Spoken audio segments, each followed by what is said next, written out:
የቁም ነገር ቴክ ቤተሰቦች እንዴት ናችሁ? ዛሬ እንግዲህ የማሳያችሁ ቪዲዮ አብዛኞቻችሁ ጥያቄ የምታነሱት በኢሜይል አድሬስ ላይ ነው።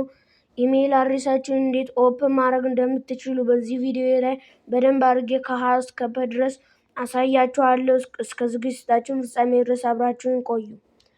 እኔ ኢሜይል አድሬስ በእርግጥ አለኝ፣ ግን እናንተ ለማሳየት ወይም ለእናንተ ግልጽ ለማድረግ ያክል ብዬ እንደገና አዲስ ኢሜይል ክሬት ላድርግላችሁ።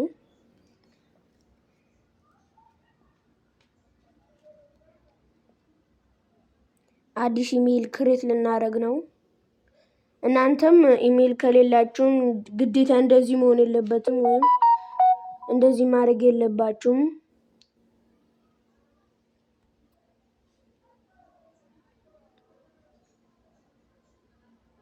እንደምታዩት ኢሜይል ወይም ስልክ ይለናል፣ ግን እኛ ኢሜይል ስለሌለን ኢሜይል ረስተዋል የሚለውን ማነካም። ይችን አሁን መለያ ፍጠር የምትለውን በቀስቷ ማሳያችሁን ይችን ትነካላችሁ ማለት ነው። አሁን በቀስት የማሳያችሁን ትነኩታላችሁ።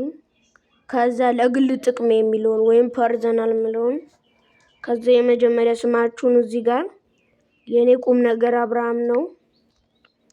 እዚህ ጋር ቁም ነገር ምን አማራጭ መጥቶልኛል። እዚህ ጋር ደግሞ የአያት ስም ከተፈለገ ነው የሚለው፣ ግን እናንተ ግን የአባታችሁንም ማስገባት ትችላላችሁ። እኔ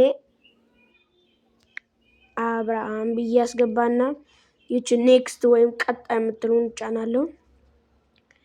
ከዛ ቀናችሁን የተወለዳችሁበትን ቀን እኔ በ27 ጥር ላይ ወይም ጃንዋሪ ላይ ነው የተወለድኩት። አመት ደግሞ 2007። ግን እዚህ ጋር አሁን መጠንቀቅ ያለባችሁ ከ18 አመት በላይ መሆን ይኖርበታል። ከዛ ቀጣይ እንደምትመለከቱትኝ አብርሃም ቁም ነገር 13 አብርሃም ቁም ነገር @gmail.com ይለኛል። ከነዚህ ውስጥ አንዱን መምረጥ አልፈልግም፣ ግን የራሴን ግን ማስገባት እችላለሁ። እዚህ ጋር ቁም ነገር አብርሃም 313 ብለው አሁን ቀጣይ ብለው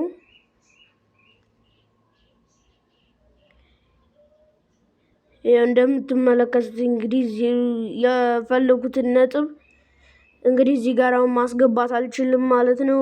የምጠቀመው እንደ አማራጭነት 23 ልጠቀም። ይቅርታ ፊደላት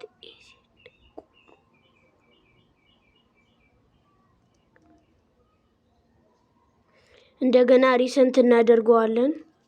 እንደዚህ ሳይሆን መሆን ያለበት እየተበላሸ ነው።